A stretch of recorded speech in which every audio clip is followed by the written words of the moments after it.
मेरे प्यारे दोस्तों, सभी साथियों को मेरा नमस्कार। आज मैं जिस विषय पे बात करने वाला हूँ वो है लव, यानी प्रेम, यानी प्यार। प्यार क्या है? सभी बुद्ध पुरुषों ने, बुद्ध पुरुष उनको हम कहते हैं जो अहंकार, समय और विचार से ऊपर उठ चुके हैं, जो परम आनंदित हैं, जैसे शिव, कृष्ण, बुद्ध, महावीर, नानक, ओशो, कृष्णमूर्ति, मीरा, लाओ त्से, जीसस क्राइस्ट, मोहम्मद, कबीर, फरीद, ये सब जो हैं, ये इन लोगों को हम लोग बुद्ध पुरुष कहते हैं। तो सभी बुद्ध पुरुषों ने कहा है प्रेम परमात्मा है। जैसे कृष्ण ने कहा है कि प्रेम दुनिया की सबसे बड़ी चीज़ है, जो प्रेम को नहीं जानता है वो जिया ही नहीं, वो कुछ भी नहीं जानता है। कबीर ने भी कहा है पोथी पढ़े पढ़ी जग मुआ, पंडित भया न कोई, ढाई आखर प्रेम का पढ़े सो पंडित होए। तो जितने, ओशो का भी यही संदेश है, जितने बुद्ध पुरुष हैं विदाउट एनी एक्सेप्शन, बिना किसी अपवाद के, सभी लोग एक ही स्वर में कहते हैं प्रेम परमात्मा है, प्रेम से बड़ी कोई चीज़ नहीं है। हाँ, प्रेम ही भगवान है। लेकिन आखिर प्रेम है क्या? हम लोग किसको प्रेम समझते हैं? हमारे जितने युवा भाई हैं वो सब तो ज़्यादातर सेक्स को प्रेम समझते हैं। किसी लड़की से सेक्स करना चाहते हैं बेचारे तो कहते हैं मुझसे प्यार करते हैं। तो ज़्यादातर युवा तो यही समझते हैं। लेकिन आज मैं बात करूँगा कि प्रेम आखिर है क्या, प्रेम क्या नहीं है, इससे शुरू करना चाहूँगा बात को। प्रेम क्या है ये बताना मुश्किल है, क्या नहीं है ये जान लो। निगेशन से शुरू करो, काटते जाओ और जो आखिर में बचे वही है। प्रेम क्या है ये बताना तो संभव नहीं है, क्योंकि ये शब्दों में बयान नहीं किया जा सकता, ये अनुभव है। क्या नहीं है ये बताया जा सकता है। तो मैं एक कृष्णमूर्ति के कोट से शुरू करता हूँ कि प्रेम क्या नहीं है, जो कृष्णमूर्ति ने कहा है। Love is not hate, love is not N V, love is not ambition, love is not competition, love is not comparison, it does not compare, a mind that compares will never know what love is। तो कृष्णमूर्ति ने कहा है कि love जो है वो घृणा नहीं है, लव जो है ईर्ष्या नहीं है, लव जो है महत्वाकांक्षा नहीं है, लव जो है वो कंपटीशन नहीं है, लव कंपैरिजन नहीं है। और जो आदमी कंपेयर करता है अपने आप को सभी से, वो कभी नहीं जानेगा कि प्रेम क्या है। लेकिन हम लोग का तो प्रेम में यही सब है। हम लोग जिस लड़की के पीछे, जो लड़का आज दीवाना है, कल उसी को गोली मारने के लिए दौड़ेगा अगर जो वो लड़की किसी और से सेक्स कर ली या छोड़कर चली गई। हैं, जो माँ बाप कहता है कि अब मैं अपने बच्चे से प्यार करता हूँ, अगर जो बच्चा उसका गुलाम बनने से इनकार कर दिया, उसकी शर्तों पे नहीं खरा उतरा, तो फिर बाप कहेगा कि इससे अच्छा तुम मर ही जाता। और लगभग गाँव में मैं तो सुनता ही रहता हूँ, शायद ही कोई ऐसा माँ बाप हो जो ये ना बोला हो कि तुम पैदा ही क्यों हो गया, या तुम पैदा होते मर क्यों नहीं गया, तुम धरती का बोझ है, इससे अच्छा तो हम निर्वंश रहते, कोई पैदा ही नहीं होता। तो लगभग जितने निकम्मे माँ बाप हैं, माँ बाप बनना तो चुटकी का खेल है, कोई जानवर भी बन सकता है, प्रकृति दिया है, तो सभी निकम्मे माँ बाप बन जाते हैं और बच्चे को कोसते रहते हैं। मैं चाहूँगा कि ऐसे लोगों का बच्चा मर जाए। जो लोग अपने बच्चे को अपनी महत्वाकांक्षा, अपने अहंकार या अपना काम करवाने के लिए पैदा किए, उसको एक नौकर बनाने के लिए पैदा किए, या अपनी इच्छाओं को उस पर थोपने के लिए पैदा किए, भगवान करे उसका बच्चा मर जाए। क्योंकि वो बच्चे को कितना दुख होता है। कौन आदमी यहाँ किसी का नौकर बनना चाहता है? हर कोई अपनी ज़िंदगी जीना चाहता है। एक तो तुम पैदा कर दिए इस दुख की दुनिया में, और ऊपर से तुम चाहते हो तुम्हारा गुलाम बन के रहे, तुम्हारे हिसाब से चले। हैं, तो दुनिया में इतनी हिंसा है। अगर मैं डेली कम से कम 100 वीडियो देखता हूँ, मारपीट, हत्या डेली देखता हूँ। और मुझे अभी भी जो चल रहा है, अभी ईरान और ये अमेरिका, इजराइल, ये सब चल ही रहा है युद्ध। ये तो युद्ध हमेशा चलता ही रहता है। ये युद्ध क्यों होता है? युद्ध कोई जो है ऐसे ही जन्म नहीं लेता है, वो घर से ही शुरू होता है।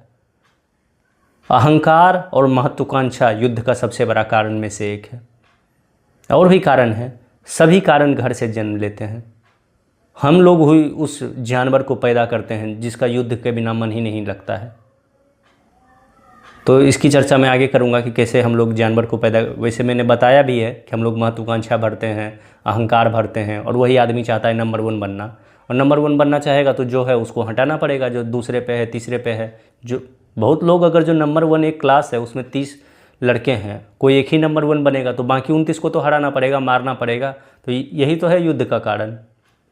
हर देश छोटे देश पे कब्जा कर लेना चाहता है ताकि हम नंबर 1 बन जाए, मेरे अहंकार को मज़ा मिले, हैं, या प्लेजर मिले, किसी देश को गुलाम बना देंगे। तो लड़का का तो एक बहुत बड़ा कारण ये है, जापान की भी जब सेना किसी पे, चाइना पे हमला करती थी तो जापान को प्लेजर गर्ल दिया जाता था कि जो जितना आदमी को मारेगा उसको उतना सेक्स के लिए नई नई लड़की मिलेगी, और जो पुरानी लड़की जिसे सेक्स कर लेता था उसको भी मार देता था।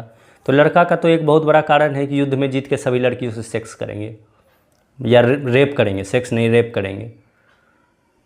शराब पिएंगे, बकरा काट कर खाएंगे, बात बनाएंगे, इज्जत प्रतिष्ठा बन जाएगी कि इसका धर्म पूरे दुनिया में फैल गया या इसका देश सबसे बड़ा है। तो मेन तो 5 कारण यही हैं युद्ध के। प्लेजर जो है, यही 5 चीज़ों में लड़के को प्लेजर मिलता है, और लड़के ही युद्ध करते हैं ज़्यादातर। लड़कियों का भी योगदान होता है क्योंकि घर में औरतें भी होती है, वो लोग भी ऐसे ही संस्कार देती, क्योंकि औरतें भी अब औरत नहीं रही।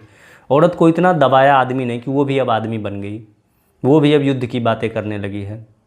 हालांकि इसकी चर्चा मैं बाद में करूंगा, अभी मैं लव पे बात कर रहा हूँ। हालांकि लव में ये सब भी शामिल है। लव अगर जो हो दुनिया में तो युद्ध नहीं होगा, वहाँ कंपटीशन नहीं होगा, कंपैरिजन नहीं होगा। लेकिन हम लोग बचपन से ही बच्चे को पैदा करते हैं और उसमें कंपटीशन भरते हैं, कंपेयर उसको हमेशा करते हैं। फलना का बेटा ये कर लिया, तुम साला निकम्मा के जैसा बैठे रहो, तुम कोई काम का नहीं। भगवान करे तुम्हारा बच्चा मर जाए। तुम क्या पैदा किए थे इसको गुलाम बनाने के लिए? तुम दिन भर किसी दूसरे से इसको कंपेयर करते रहते हो, और जो आदमी किसी दूसरे के जैसा बनेगा वो कभी खुश नहीं रह सकता है। भले वो दुनिया की नज़र में सक्सेसफुल हो, भले उसको दुनिया सलाम करे, लेकिन वो वही जानता होगा कि वो कितना खुश है, वो अंदर ही अंदर मरता है। तो ये सब मत करो भाई। एक तो बच्चा पैदा मत करो, और चलो गलती से कर ही दिए तो उसमें कंपटीशन, कंपैरिजन, एम्बिशन ये सब मत डाला करो। यही सब दुख के बहुत बड़े कारण। लेकिन तुमको लगता है IAS बन जाएगा तो खुश रहेगा, क्या खुशी मिलेगी? हम लोग को भी पता ही नहीं है कि अहंकार सबसे बड़ा दुख है। हम लोग को लगता है कि ठीक है, सुन लिए, सब बुद्ध पुरुष बोलता है, जा ठीक है, चला पूजा कर लेंगे, शिवलिंग पे देंगे जल चढ़ा। लेकिन अहंकार को तो बढ़ा के ही रहेंगे, मेरा बेटा सबसे बड़ा बने ताकि मेरा भी नाम हो। तो ये अहंकार छोड़ दे भाई, अहंकार सबसे बड़ा रोग है। लेकिन ये समझ में आए तब ना। सबको लगता है अहंकार सबसे बड़ा मज़ा है, तो करो और भुगतो। हर आदमी को आत्महत्या का हक है, तो आत्महत्या करो। तुम आत्महत्या ही कर रहे हो। आत्महत्या एक दिन में होता है, तुम डेली स्लो सुसाइड कर रहे हो, डेली मर रहे हो। रोज़ उठते हो और मरे मरे जीते हो, और फिर मरे मरे सो जाते हो। तो जो मैं बात कर रहा था लव पे, कि लव में जो है हेट, एनवी, जेलेसी ये सब नहीं होती है। और हम लोग अगर जो, जैसे फॉर एग्जांपल किसी लड़की से अगर जो कोई लड़का कह रहा है प्यार करता है, या लड़की कहती है कि उससे प्यार कर रहा है, तो उसमें हेट भी शामिल है। वो तुरंत हेट में बदल जाएगा लव, अगर जो उसके शर्तों पे ना उतरा तो। एनवी हमेशा उसमें रहती ही है। किसी और से बात करें तो इतनी जलन होती है। लड़के हज़ारों मर्डर जलन के कारण करते हैं। अगर जो उसकी पत्नी या गर्लफ्रेंड किसी और से चली गई तो जलन के कारण उसका मर्डर ही कर देते हैं, इतनी आग लग जाती है। यही हम लोग को बचपन से सिखाया भी जाता है। और एम्बिशन भी लव में है, रहता ही है कि और बड़ा बनो, दुनिया को ये दिखा दो कि तुम कुछ हो। तो ऐसा जो है आदमी कभी किसी से प्यार नहीं कर सकता, और जो किसी से प्यार नहीं कर सकता है वो कभी खुश नहीं रह सकता। क्योंकि प्यार वही आदमी कर सकता है जिसके अंदर प्यार है, और प्यार उसी आदमी के अंदर हो सकता है जिसका अहंकार, समय और विचार खत्म हो गया हो। तो ऐसा मत तुम समझना कि तुम किसी से प्यार करोगे तो उसका भला होगा, नहीं, तुम्हारा होगा। तुम आनंदित रहोगे। तुम आनंदित जब रहोगे तभी तुम किसी को आनंद दे सकते हो। और अगर जो तुमको आनंदित होना है तो तुमको अहंकार, समय और विचार से ऊपर उठना ही पड़ेगा। तुम सोचते हो कि सेक्स में, शराब में, बकरा काट कर खाने में, घूमने फिरने में, बात बनाने में, ये सब में मज़ा है, पद प्रतिष्ठा में बैठने में है, ये बिल्कुल मज़ा है। ये सब में 10-5 मिनट का सेंसेशन है, उत्तेजना है, बिल्कुल 10 मिनट खूब मज़ा आता है, लगता है कि मज़ा आ गया। शराब पीने के बाद 10 मिनट बहुत मज़ा है। इसीलिए तो शराब का इतना आकर्षण है लेकिन भैया 10 मिनट के बाद फिर तुम वही स्थिति में लौट जाओगे जिसमें तुम थे, और ज़्यादा दुखी हो जाओगे। तो ये सब में है मज़ा, मैं बिल्कुल नहीं कहता हूँ कि मज़ा नहीं, लेकिन ये सब जो मज़ा है ऊपरी मज़ा है, ये गहराई इसमें नहीं है, ना सेक्स में, ना शराब में, ना बकरा काट कर खाने में, ना बात बनाने में, ना पद में, प्रतिष्ठा में। ये सब में ऊपरी मज़ा है, ये मज़ा तुरंत ख़त्म हो जाएगा। और दूसरी बात, ये मज़ा है भी नहीं, ये एक उत्तेजना है।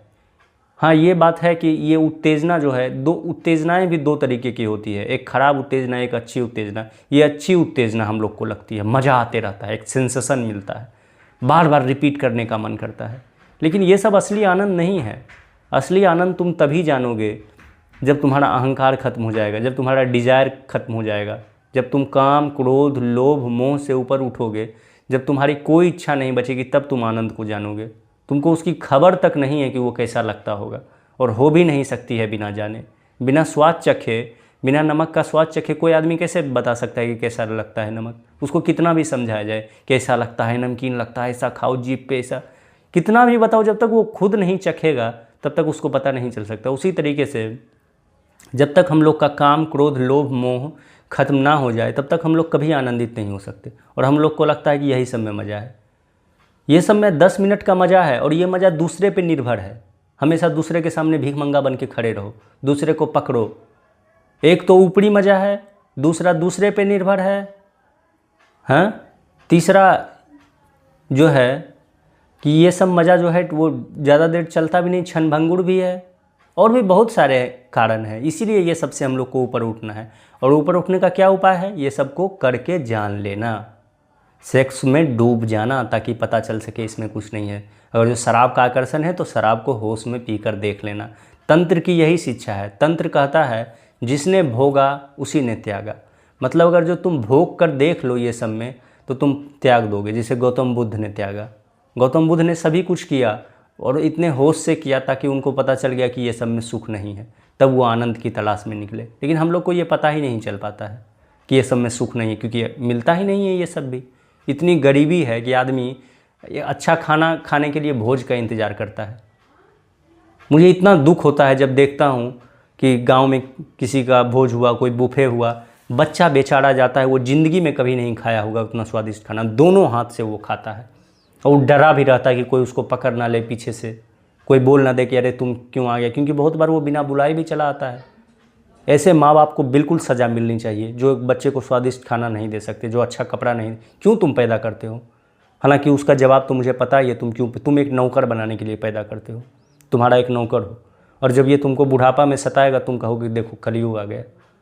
तुम इतने अच्छे अच्छे नाम से उसको 25-30 साल सताए हो, बहुत बढ़िया बढ़िया नाम से सताए हो, ताकि किसी को पता ना चल पाए कि तुम सता रहे हो। तुम कहोगे इसके भलाई के लिए कर रहे हैं, तो वो भी तुम्हारी भलाई के लिए सताएगा, तब तुमको पता चलेगा। धर्म का मतलब है नियम, और नियम का मतलब है जो तुम करोगे वो तुमको मिलेगा। भले तुम कितना भी रो पीटो चिल्लाओ, उससे क्या होगा? तुम कहोगे अन्याय हो रहा है मेरे साथ, लेकिन धर्म कहता है आज तक अन्याय नहीं हुआ है किसी के साथ, जो जैसा किया है उसको मिला है। तो ये सब मत करो मेरे भाई। तो लव अगर वही व्यक्ति कर सकता है जिसके अंदर कंपटीशन नहीं है, जिसके अंदर कंपैरिजन नहीं है, जिसके अंदर एम्बिशन नहीं है, जिसके अंदर ईगो नहीं है। लेकिन यही शिक्षा तो स्कूल में दी जाती है। ये 2-2 टके का टीचर दिन रात कंपटीशन करना सिखाता है। तुम अभी सो रहे हो, तुम्हारा वो पढ़ रहा होगा, वो तुमसे आगे नहीं। बता, ऐसा बच्चा कभी कोई प्यार कर सकता है किसी से? वो तो गला ही काटेगा, वो आतंकवादी ही बनेगा।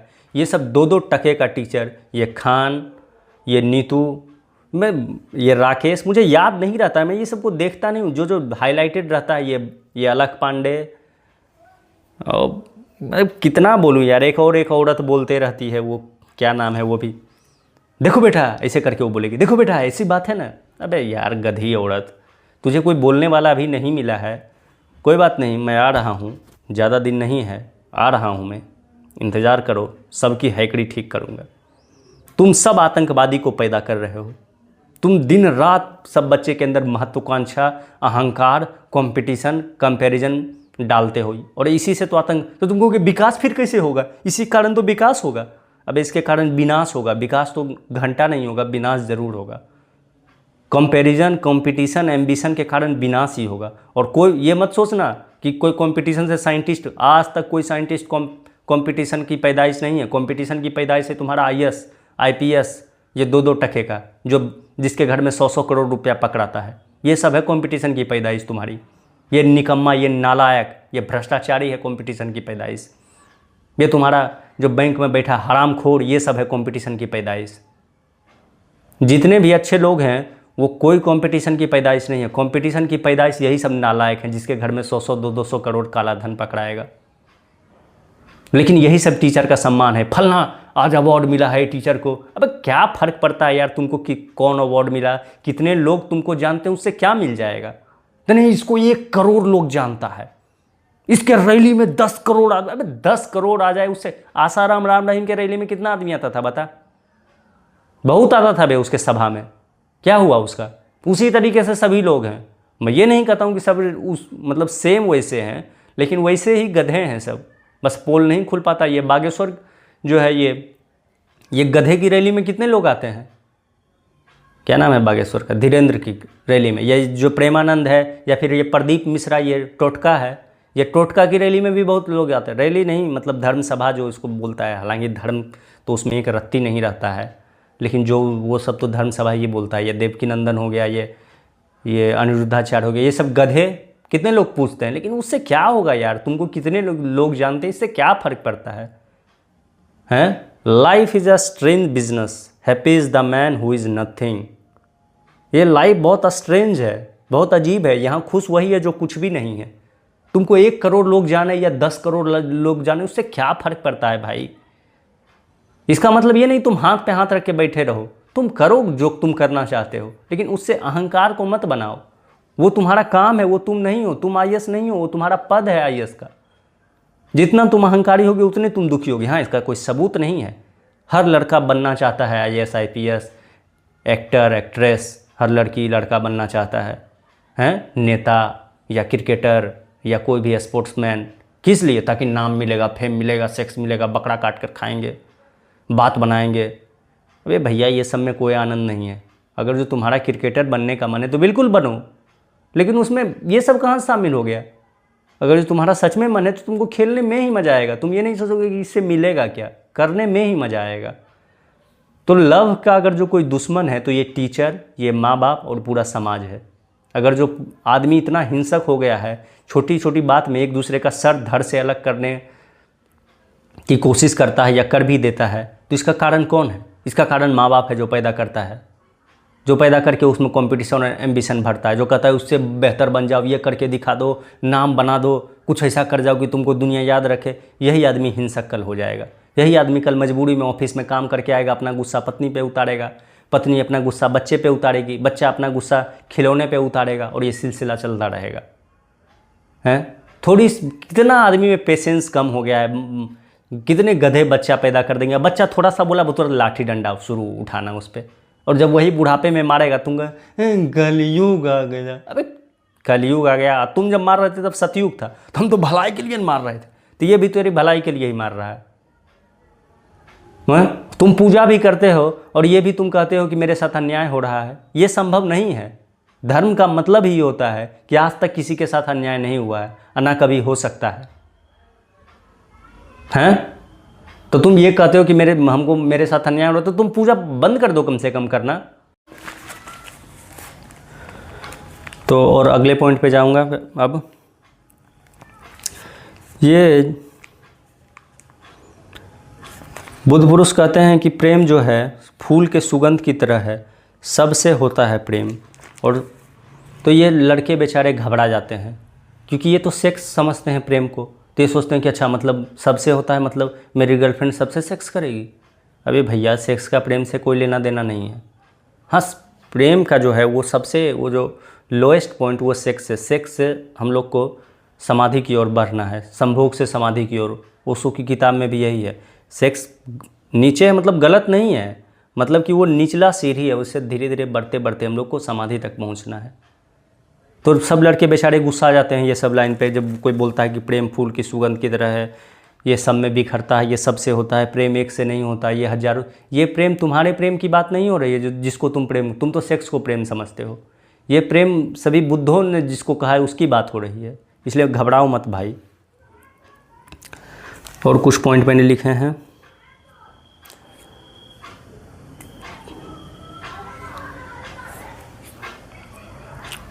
हाँ, मैं एक कहानी कहना चाहूँगा प्रेम की। एक कहानी कह के अपनी बात को समाप्त करना चाहूँगा। एक बचपन में आपने कहानी सुनी होगी, एक पेड़ और एक लड़के की कहानी। सबने सुनी होगी, लेकिन सब या पढ़ी होगी, लेकिन सब उसको छोड़ नहीं यार इसको, उसको इंटरटेनमेंट की तरह। लेकिन प्रेम वही है। कहानी क्या है कि एक बार एक जो है एक लड़का होता है और एक पेड़ होता है। वो बचपन में पेड़ के साथ खेलता है, तो पेड़ को उस बच्चे से प्यार हो जाता है। वो बचपन में अक्सर आता था, खेलता था, उस पर झूला लगाकर झूलता था, उस पर चढ़ता था। लेकिन जैसे जैसे वो बड़ा हुआ तो वो आना बंद कर दिया। फिर बहुत दिन बाद आया तो पेड़ ने पूछा कि अब तुम आते नहीं हो, क्या हुआ? बोला मैं बड़ा हो गया हूँ, मेरा मन घूमने फिरने का करता है, मेरे पास पैसे नहीं हैं, मेरे दोस्त सभी घूमने जाते हैं। तो पेड़ ने कहा कि तो अच्छा तुम एक काम करो, मेरे जो फल हैं ये सब तोड़ कर तुम बेच दो, और उससे जो पैसे आएंगे उससे तुम घूमना फिरना, मस्ती करना, मेला घूमना या जो है। तो वो लड़का सारे पेड़ के सारे फल को तोड़कर बेच दिया, और उसके बाद फिर वो कुछ दिन तक खुश रहा। कुछ दिन तक फिर आया, फिर आना बंद कर दिया। तो फिर एक दिन बहुत दिन बाद फिर से आया, तो पेड़ ने पूछा अब क्या हुआ? तो बोला कि अब मैं एक लड़की से प्यार करता हूँ, उससे शादी करना चाहता हूँ, लेकिन मेरे पास उतने पैसे नहीं हैं, उसको कहाँ रखूँगा, कैसे ये क्या करूँगा? तो पेड़ कहा कि मेरे जितने हैं शाखाएँ हैं उसको तोड़कर, उसको काट कर तुम बेच दो, उससे कुछ पैसे इकट्ठे हो जाएंगे, उससे तुम शादी कर लेना, घर बना लेना और रहना। तो उस लड़के ने वही किया, सारे शाखाओं को तोड़कर बेचा और उससे जो पैसे मिले उससे घर बनाया। फिर कुछ दिन तक वो आया, 2-4 दिन आया, फिर वो कुछ बहुत दिन गैप कर दिया आने में। तो पेड़ फिर से चिंतित हो गया कि अब वो क्यों नहीं आता है। फिर बहुत दिन बाद वो आया, फिर तब और उदास था। तो पेड़ ने कहा कि क्या अब क्या हुआ? तो बोला कि मैंने शादी तो कर ली, उन पैसों से घर बना लिया, लेकिन अब मुझे कुछ बिजनेस करने के लिए कुछ काम चाहिए, मैं क्या करूं, मुझे समझ नहीं आता। तो पेड़ ने कहा कि एक काम तुम करो, अब जो मैं आखिरी जो मेरा बचा है, सारे शाखाएं तो टूट चुकी है, बस एक जो नीचे में वो रहता है जड़ के ऊपर, वो तना, उसको क्या, उसको तना कहते हैं, जो कहते हो तना ही कहते हैं उसको। तुम इसको काट कर इसकी एक नाव बना लो और तुम नाव ही चलाना, इस पार से उस पार लेके जाना लोगों को और बिजनेस करना। तो फिर लड़के ने उसको काट कर नाव बना लिया। लेकिन पेड़ तब खुश हुआ। पेड़ हमेशा खुश होता था जब भी वो कुछ देता था। तो इस कहानी से ये मतलब है, ये कहना है कि प्रेम जब कुछ देता है तो आनंदित होता है। और हम लोग को बचपन से सिखाया जाता है कि तुम दूसरे का लो, तुम कुछ मत देना। हर भिखमंगा गरीब परिवार यही सिखाएगा पैदा करके कि तुम क्यों दे दिया उसको, तुम उससे क्या ले लो। और हम लोग यही हमेशा देखते हैं कि हम कौन किससे क्या मिल रहा है। यही बचपन से शिक्षा दी जाती है हम लोग को कि किसका क्या लूट लो, हैं। ये ब्लॉक में पैसा आया है वो सब लूट लो, ये डीलर को जो पैसा मिलता है वो लूट लो, जितना सरकार का फंड मिलता है, तो जो जो धूर्त आदमी है, जो गरीब भिखमंगा के लिए सरकार निकालती है बहुत सारे फंड, तो ये सब जो धूर्त है ये सब ऊपर में ही लूट लेता है। तो बचपन से यही सिखाया जाता है कि लूटो, सिर्फ लो, देना मत। और प्रेम का मतलब होता है देना। प्रेम जब देता है तब आनंदित होता है, और वासना, इच्छा जब कुछ लेती है तब आनंदित होती है। तो हम लोग के अंदर प्रेम है ही नहीं, इसीलिए हम लोग बचपन से यही सिखाया जाता है ना हम लोग को कि सबसे लो, दो मत किसी को। और दो, अगर जो एक कंबल दे दो तो इसलिए तुमको भगवान देगा, तुम एक दोगे तुमको, ये प्रेम कहाँ है? ये तो लोभ आ गया कि तुम 100 रुपया चढ़ाओगे तो तुमको 1000 रुपया मिलेगा। तुम एक कंबल बांट दोगे गरीब को या खाना खिला दोगे तो तुम नौकरी हो जाएगी, तुमको सुंदर पत्नी मिल जाएगी सेक्स करने के लिए, तुम्हारा बेटे को नौकरी हो जाएगी। तो ये प्रेम थोड़े ना हुआ भाई, ये तो लोभ हो गया। लेकिन हम लोग को बचपन से यही सिखाया जाता है।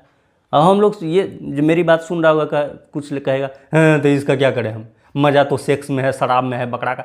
अबे भाई मज़ा एक ही में है, जब तुम प्रेम करोगे, जब तुम्हारे अंदर कंपटीशन, कंपैरिजन, काम, क्रोध, लोभ, मोह खत्म होगा तभी मज़ा है।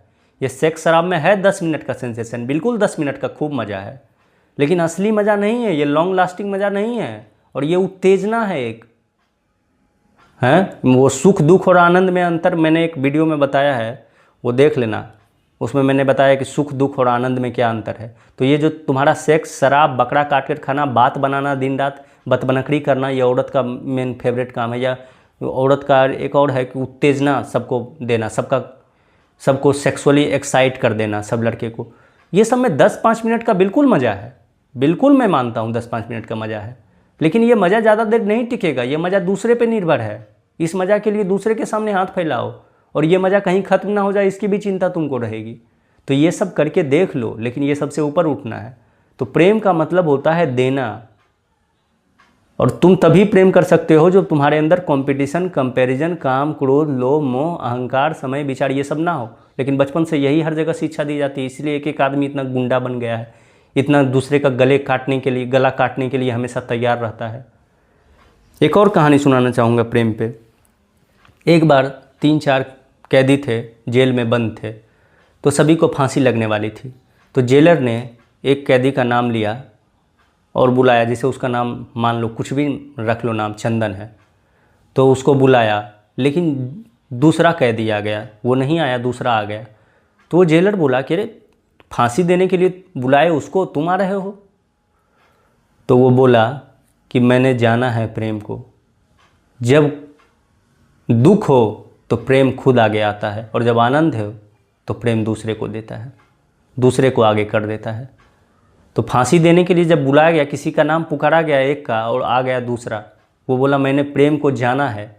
और प्रेम कहता है कि जब कोई दुख की स्थिति हो, कोई संकट की स्थिति हो, तो खुद आगे आ जाओ, और जब कभी आनंद हो तो दूसरे को आगे कर दो। लेकिन ये कब हम लोग जानेंगे? हम लोग को तो बचपन से ही कंपटीशन सिखाया जाता है, कंपैरिजन सिखाया जाता है, बचपन से ही लूटने की शिक्षा देती है, बचपन से इतना डर मन में भरा जाता है, छोटी छोटी बात पे मारा जाता है, पीटा जाता है। ऐसा आदमी क्या किसी से प्रेम करेगा जो इतना डरा हुआ है? जहाँ डर है वहाँ प्रेम असंभव है, और हम लोग को बचपन से ही डराया जाता है। माँ बाप की कोशिश रहती है कि डरता नहीं है मेरे से, अब डरता नहीं है मेरे से। अबे तू कितना बड़ा गधा है बे, तुम उसको डरा रहे हो, तुमको डराएगा बुढ़ापे में, तब तुम रोना मत। और हर एक आदमी दूसरे को डराने की ही कोशिश करते रहता है ज़िंदगी भर। तो ऐसा मत कर मेरे भाई, कुत्ते की मौत तुम मरोगे और कुत्ते की ज़िंदगी जियोगे। हम सभी लोग कुत्ते की ज़िंदगी जीते हैं और कुत्ते की मौत ही मरते हैं। गुरजीएफ एक बुद्ध पुरुष हुआ था, वो बोलता था कि जो व्यक्ति ध्यान नहीं करता है वो कुत्ते की मौत मरता है। तो हम लोग कोई ध्यान नहीं करते हैं। ध्यान का मतलब है कंपटीशन, कंपैरिजन, एम्बिशन, ईगो, ये सब को छोड़ना। मतलब दूसरे से तुलना करना, कुछ बड़ा बन के दिखा देना, अहंकार को बड़ा कर, ये सबसे मुक्ति ध्यान है। और हम लोग ध्यान कभी करते ही नहीं। हम लोग तो कैसे पैसा कमा लें, कितना लूट लें, क्या नाम बना दें, कितना से सेक्स कर लें, इसी के चक्कर में रहते हैं। तो ये सब जो है ज़िंदगी मिली है, तो ये सब को भोग लो, सेक्स को, शराब को अच्छे से भोगो, और इसको जान लो कि इसमें कुछ नहीं है। लेकिन कहाँ से भोगेगा आदमी? चल खाने का तो पैसा नहीं है, ये सब कहाँ से करेगा? हाँ, और इतना मुश्किल है यहाँ बुद्ध पुरुष होना, इसलिए मत बच्चा पैदा करो मेरे भाई। और एक पॉइंट वही मैं जो बोला था, आदमी के जीने के 3 तल हैं। ये तो आदमी के जीने के 3 तल हैं, शरीर, मन और आत्मा। जब शरीर की ज़रूरत पूरी हो जाती है, शरीर की ज़रूरत क्या है? रोटी, कपड़ा, मकान, सेक्स। तब मन की ज़रूरत शुरू होती है। मन की ज़रूरत क्या है? मन की ज़रूरत है संगीत सुनना, फिल्म देखना, साहित्य पढ़ना, हैं, घूमना फिरना, हैं, डांस करना, ये सब मन की ज़रूरत है। गीत गाना। जब मन की ज़रूरत पूरी हो जाती है तब आत्मा की ज़रूरत पैदा होती है। तो हम लोग की तो शरीर की ज़रूरत ही खत्म नहीं हुई है, रोटी, कपड़ा, मकान, सेक्स ही नहीं मिला है। और चलो जिसको ये मिल गया वो मन में ही अटक जाता है, वो ज़िंदगी भर संगीत ही सुनते रहेगा, संगीत सुनना, साहित्य पढ़ना, घूमना फिरना, यही सब में। तो जो आदमी दोनों से ऊपर उठेगा, पहले शरीर से ऊपर उठेगा, फिर मन से, तब आत्मा की ज़रूरत पैदा होगी, तब वो ध्यान में डूबेगा। हाँ, तो सबसे पहले शरीर की ज़रूरत पूरी होनी चाहिए, और गरीब आदमी की शरीर की ज़रूरत ही पूरी नहीं होती है। और भारत में तो लगभग 60 से 70% की शरीर की ज़रूरत ही अच्छे से पूरी नहीं हो पाती है। ना उसको अच्छा खाना मिल पाता है, ना अच्छे कपड़े मिल पाते हैं, ना अच्छा घर है, ना एक गाड़ी है। वो कहाँ से मन तक पहुँचेंगे और कहाँ आत्मा तक पहुँचेंगे? इसीलिए इतने दीनहीन की तरह ज़िंदगी गुजार देते हैं नर्क में, और वैसे ही मर जाते हैं। ये बहुत दुख की बात है भाई, इसको बदलने की कोशिश करो। बच्चे पैदा मत करो जब तक तुम खुद आनंदित ना हो जाओ, और दूसरे को भी समझाओ जो मेरी वीडियो को देखता है वो तो पैदा नहीं करेगा, या फिर 1-2 ही पैदा करेगा। लेकिन दिक्कत ये है कि जो लोग पैदा करते हैं, गरीब लोग, उन तक मेरी वीडियो पहुंचेगी ही नहीं। वो मोबाइल चलाते ही नहीं, उतने पैसे भी नहीं हैं, और चलाते भी हैं तो भोजपुरिया सेक्स गाना सुनने से फुर्सत मिले तब ना ये सब सुने। तो उन लोगों को समझाओ भाई, यहाँ पे बुद्ध बनना बहुत मुश्किल है, लगभग असंभव जैसा ही लगता है। काम, क्रोध, लोभ, मोह से ऊपर उठना, हम लोग भरोसा ही नहीं कर सकते हैं कि कोई व्यक्ति काम, क्रोध, लोभ, मोह से, ये सबसे ऊपर उठ गया हो, अहंकार से ऊपर उठ गया। हम लोग भरोसा ही नहीं कर सकते हैं, क्योंकि हम लोग को लगता ही नहीं कि कोई ऊपर। हम लोग को लगता है कि मन में तो अभी भी सेक्स का उसका ख्याल आ ही रहा है, वो रोके हुए है। ज़्यादा से ज़्यादा हम लोग यही सोच सकते हैं। हम लोग साधु किसको सोचते हैं? जिसका मन तो दिन रात कर रहा हो लेकिन रोक के रखा है, कंट्रोल किए हुए है। हम लोग ऐसा समझ ही नहीं सकते कि उसका मन ही ना कर रहा हो। तो ऐसा इसलिए नहीं हम लोग सोच सकते हैं क्योंकि ये बिना अनुभव के नहीं समझा जा सकता है ना। हम लोग कभी भरोसा नहीं कर सकते कि गौतम बुद्ध, महावीर या ओशो या कृष्णमूर्ति ऐसे लोग हैं, ये सब जिनका सेक्स का मन ही नहीं करता है, जिनका शराब पीने का मन ही नहीं करता है, जिनका बकरा खाने का मन ही नहीं करता है, जिनका बात बनाने का मन ही नहीं करता है, जिनका पद प्रतिष्ठा में मन ही नहीं लगता है। हम लोग को लगता है मन तो ये सब का भी लगता है, लेकिन ये रोक के बैठे हुए हैं ज़बरदस्ती। इसका भी मन करता है बहुत बढ़िया कपड़ा पहन के दिखाने का, ये नहीं करता। नहीं मेरे भाई, ऐसा आदमी संभव है जब जिस दिन तुम्हारा अहंकार, समय और विचार खत्म होगा, तुम इतने आनंदित हो जाओगे कि ये छोटे मोटे आनंद में तुम्हारा मन ही नहीं लगेगा। ओशो हमेशा बोलते हैं छोटे मज़े छोड़े जा सकते हैं तभी जब बड़ा मज़ा मिले। तो जब तुमको बड़ा मज़ा मिलेगा तभी तुम सेक्स और शराब और बकरा और बात बनाने और पद प्रतिष्ठा, इज्जत, ये सबसे ऊपर उठोगे। ये सबसे तुम तभी ऊपर उठोगे जब तुमको इससे बड़ा मज़ा मिल जाए। तुमको अभी कोई मज़ा ही नहीं मिला, तुम इसी में, तुम बताओ ये 5 काम के अलावा तुम और क्या करते हो? यही 5 काम की तैयारी के लिए तुम पढ़ते हो, पैसा कमाते हो, यही 5 काम की तैयारी के लिए। और बता दो इस 5 काम के अलावा तुम और क्या, किस चीज़ की तैयारी करते हो? तुम किस लिए पैसा कमाते हो? तुम किस लिए पढ़ते हो? कि तुम किस लिए नाम बनाना चाहते हो? यही 5 काम के लिए कि सेक्स करेंगे, बकरा काट कर खाएंगे, शराब पिएंगे, बात बनकड़ी करेंगे, सबसे जाके बड़ा पद पे बैठ जाएंगे, सब हमको सलाम करेगा, मेरे पीछे राइफल लेके चलेगा, यही सब के लिए तुम करते हो। तो भैया ये सब में आनंद नहीं है, और ये सब में आनंद नहीं है कब जानोगे? जब तुम अनुभव करके देखोगे ये सबको। इसलिए ये सबको अनुभव करके देखो। लेकिन तुम कहोगे मेरे पास पैसा कहाँ है? तुम्हारी भी मजबूरी मैं समझता हूँ। तो जिसके दिल में प्रेम है वो राष्ट्रपति और भिखारी दोनों को समान वैल्यू देगा। उसके लिए कौन राष्ट्रपति है कौन भिखारी, क्या मतलब उसको है? हम लोग, कोई गरीब आ जाए घर में तो उसको देखते तक नहीं है, ऐसे देखते जैसे कोई कुत्ता आया है घर में, ध्यान तक नहीं। और कोई आ जाए बड़ा आदमी तो बाप रे बाप, एकदम कुत्ते के जैसा उसके पीछे हम लोग दौड़ते हैं, क्योंकि उससे कर्ज लेना है, वो बेटा की नौकरी करवाएगा, उसको इज्जत देंगे क्योंकि वो इतना बड़ा आदमी है तो मेरा काम भी कुछ आएगा। या फिर अहंकार को मजा आएगा कि देखो इतना बड़ा आदमी आ गया। लेकिन जिसके दिल में प्रेम है वो किसी को बड़ा नहीं समझता, किसी को छोटा नहीं समझता, सबको समान वो प्यार देगा। उसके सामने कोई भिखारी भी आ जाए उसको भी उतनी ही इज्जत से बैठाएगा जितना राष्ट्रपति आया है। और हम लोग खाना भी अगर जो कोई बनाएंगे कोई घर में, तो भिखारी कोई आ गया या कोई गरीब आ गया, गरीब रिश्तेदार आ गया, तो उसके लिए सारा ऐसे ही बना दे। और कोई आ गया अमीर जिससे कर्ज लेना है, जिसके सामने इज्जत बनाना है, जिससे कुछ काम कभी निकलवाना हो, तो उसको माथा पे बैठाएंगे, उसको सलाम ठोकेंगे। तो ऐसा आदमी कभी प्रेम को नहीं जान सकता है। जो प्रेम पूर्ण आदमी है वो सभी को समान वैल्यू देता है। उसको ना नौकरी लगवाना है अपनी बेटी की, ना इलाज करवाना है, ना उससे इज्जत पाना है, ना नेता उसको बनना है, ना समाज में कुछ नाम बनाना है। वो क्यों वैल्यू देगा राष्ट्रपति या प्रधानमंत्री की ज़्यादा? और हम लोग राष्ट्रपति प्रधानमंत्री तो छोड़ो, 2-2 टके का गुंडा कोई जो एमएलए बन गया हो, या 2-2 टके का ये रेपिस्ट कोई IAS IPS आ जाए जो रखेल को रखता हो, दारू पीता हो, तो इसके सामने हम लोग लगते हैं जैसे कौन आ गया है, कुत्ते के जैसे हम लोग इसको भागते हैं इसके सामने। शादी में आ गया पैकेट लेके दौड़ेंगे, ले खा खा खा। और कोई गरीब आ गया तो उसको देखते रहे, साला ये कहाँ से आ गया बे, हटा इसको। तो तुम्हारे अंदर प्रेम है ही नहीं मेरे भाई। और तुम सोचोगे प्रेम नहीं है तो मेरा क्या दिक्कत है? अबे तुमको ही दिक्कत है, तुम समझते नहीं हो। तुम ये सोचते हो कि प्रेम मेरे अंदर अगर जो होगा तो दूसरे को देंगे तो वो आनंदित होगा ना। नहीं मेरे भाई, प्रेम तुम्हारे अंदर होगा तुम आनंदित होगे, दूसरा हो ना हो इससे तुमको फर्क नहीं पड़ेगा। तुम्हारी बात कौन सुनता है नहीं सुनता, इससे तुमको देने में ही मज़ा आएगा। तुम प्रेम सबको बांट, जैसे फूल जब सुगंधित होता है, सुगंध बिखेरता है, तो ये उसको नहीं फर्क पड़ता है कि मेरे बगल से राष्ट्रपति जा रहा है, प्रधानमंत्री जा रहा है या भिखारी जा रहा है, वो सबको बराबर सुगंध बिखेरता है क्योंकि वो सुगंधित है ना। तो उसी तरीके से जब तुम्हारे अंदर प्रेम होगा, तुम सबको बराबर बांटोगे और तुम आनंदित रहोगे। दूसरा हो ना हो ये वो तो बाद की बात है। ज़रूरी नहीं है कि जो फूल के बगल से जो जब सब गुजरे तो सुगंध ले ही। आदमी इतनी चिंता में है कि फूल को देखेगा ही नहीं या फिर तोड़ के रख लेगा। तो ज़रूरी नहीं कि तुम प्रेम सबको बांटोगे तो वो तुमसे खुश ही होगा।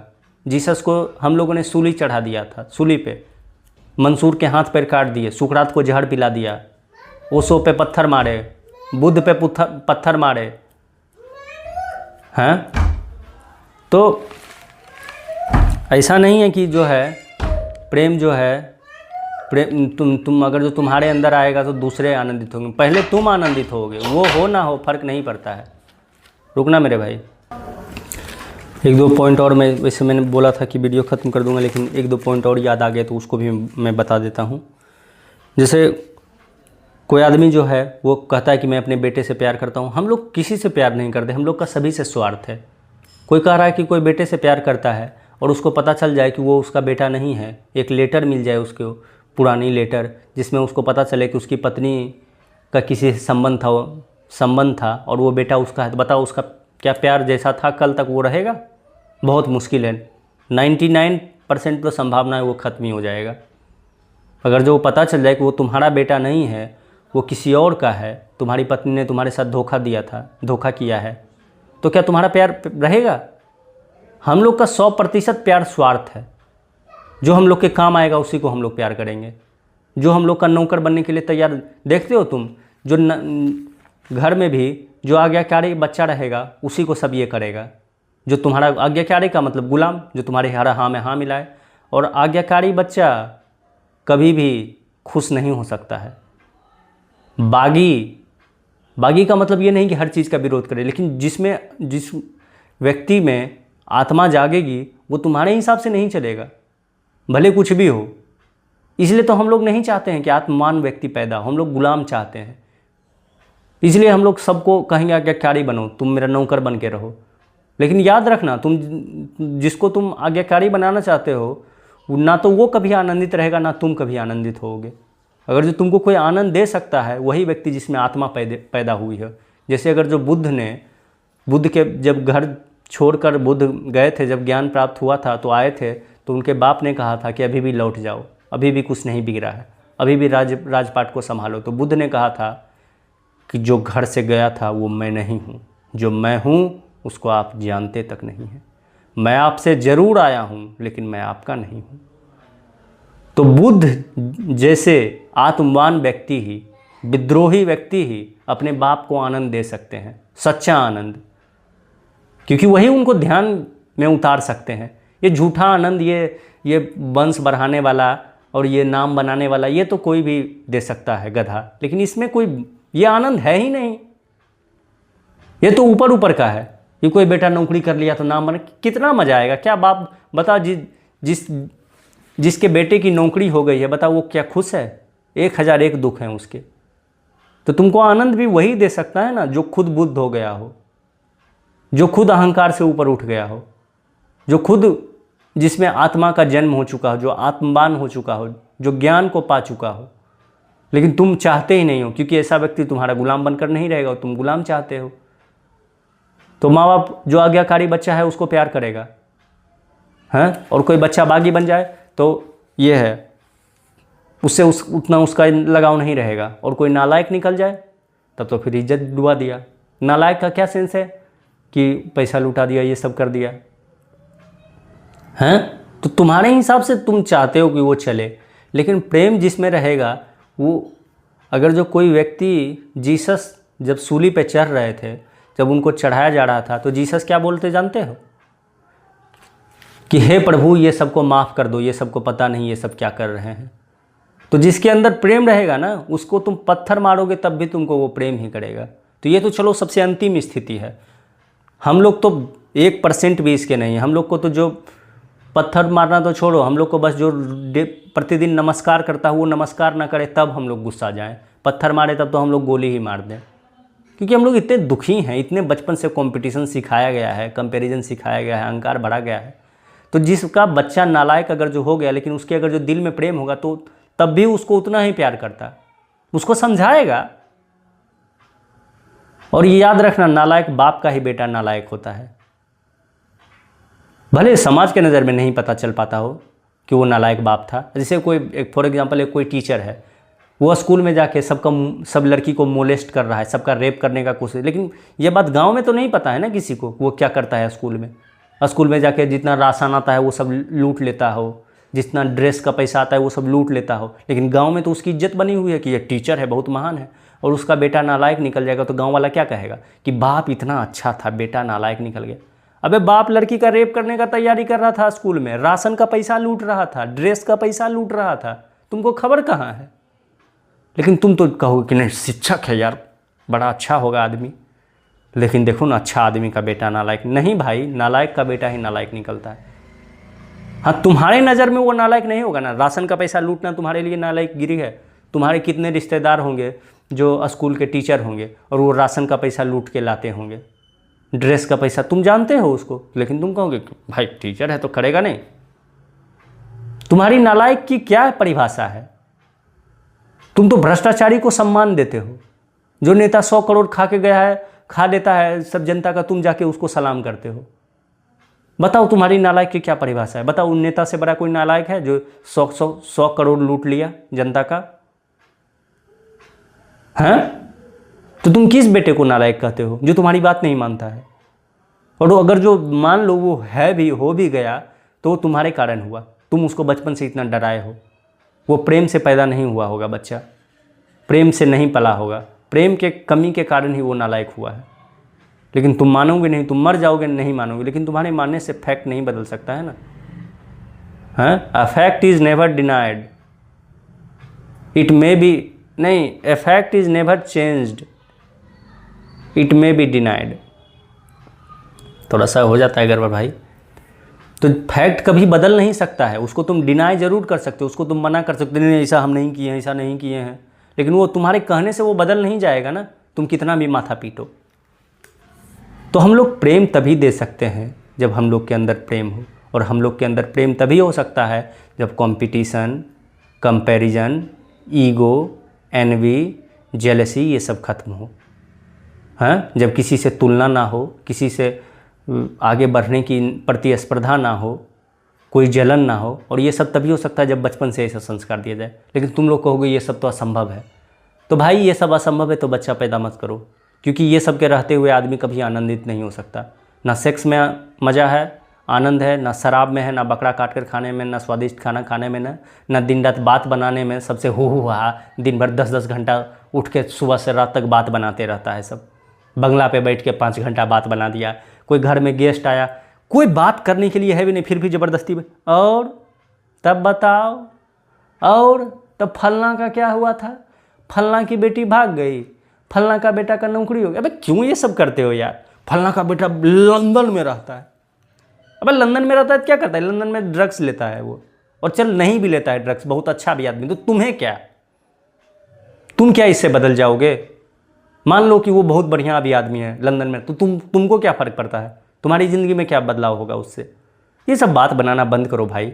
नहीं तू IAS बन गया हो, वो प्रधानमंत्री बन गया, नेता बन गया, इससे क्या मिलेगा मेरे भाई? आनंदित होने का एक ही उपाय है, वो है प्रेम, वो है ध्यान।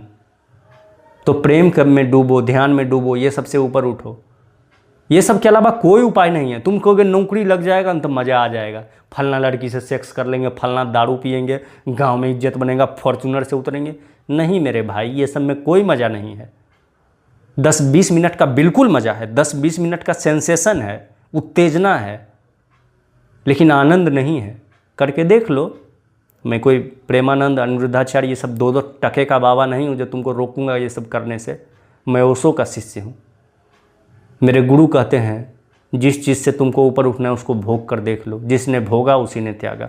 तुम भोग कर देख लो ये सब में मज़ा है कि नहीं मज़ा है। मैं भी वही कर रहा हूँ, मैं कोई बुद्ध नहीं हूँ भाई।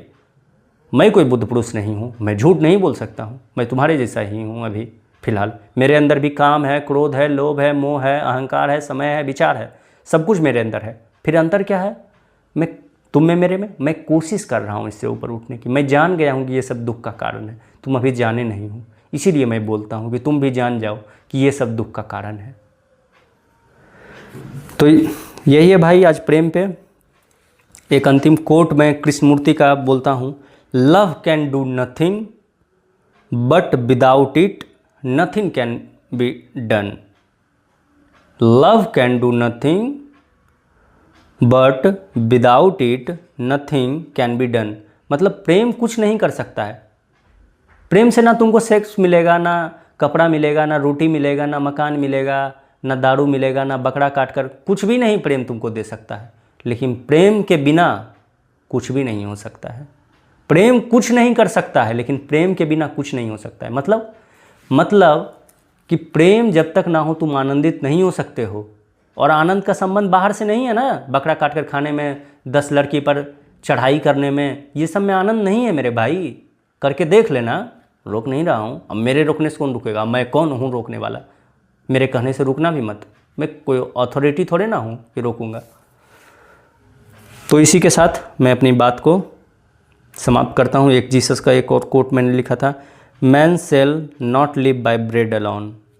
मतलब आदमी सिर्फ रोटी के सहारे नहीं जिंदा रह सकता है, सिर्फ रोटी की ज़रूरत नहीं है। जब तक प्रेम नहीं होगा तब तक आदमी कभी आनंदित नहीं हो सकता। और हम लोग को बस रोटी, कपड़ा, मकान मिल जाए और दिन रात बात बनाते रहो। नहीं मेरे भाई, प्रेम करो। और प्रेम कैसे करो? प्रेम करने का क्या उपाय है? अहंकार छोड़ दो, विचार से ऊपर उठने की कोशिश करो। किसी से कंपेयर मत करो अपने आप को। कुछ ज़िंदगी में बनने की तुमको ज़रूरत नहीं है। ये बन के दिखा देंगे, ये करके दिखा देंगे, यहाँ नाम बन जाएगा, यहाँ जाएंगे तो सब सलाम करेगा, ये काम कर देंगे तो सब लड़की मेरे सेक्स करना चाहेगी, इतना का ऑटोग्राफ मिल जाएगा। नहीं मेरे भाई, जिसको तुम समझते हो ना, जो तुम्हारा सेलिब्रिटी है वो बहुत खुश है, तुम जाके उसको देखना। तुम तो देख नहीं पाओगे, मैं जानता हूँ। वो सब बिना ड्रग्स के नहीं सो पाता है। वो इतना अहंकारी है कि बिना ड्रग्स के उसको नींद नहीं आती है, बिना शराब के नींद नहीं आती है, बिना सेक्स के नींद नहीं आती है उसको। और मैं इसके विरोध में नहीं हूँ, मुझे दया आती है। इसीलिए प्रेम करो, मेरा भी वही संदेश है जो सारे बुद्धों का संदेश है। प्रेम करो, प्रेम को बांटो, पूरी दुनिया को प्रेम से भर दो। अभी दुनिया में जितने युद्ध हो रहे हैं सब प्रेम की कमी से होते हैं। और प्रेम में सबसे बड़ी बाधा माँ बाप, समाज, शिक्षक, यही सब है। क्योंकि यही सब कंपटीशन, कंपैरिजन, एम्बिशन, ईगो, ये सब भरते हैं। यही सब नाम बनाने की शिक्षा देते हैं, अहंकार की शिक्षा देते हैं, दूसरे से तुलना करने की शिक्षा देते हैं, प्रतिस्पर्धा की शिक्षा देते हैं। और इसी के कारण प्रेम मरता है। अगर जो तुम प्रेम को नहीं जाने तो तुम कुछ भी नहीं जाने। कबीर की लाइन से मैं अपनी बात को समाप्त करता हूँ। पोथी पढ़े पढ़ी जग मुआ, पंडित भया ना कोई, ढाई आखर प्रेम का, पढ़े सो पंडित हो। तो प्रेम बांटो, सबको प्रेम करो। प्रेम तभी तुम कर सकते हो जब तुम्हारे अंदर प्रेम है। इसी के साथ मैं अपनी बात को समाप्त करता हूँ। शुभ रात्रि, धन्यवाद।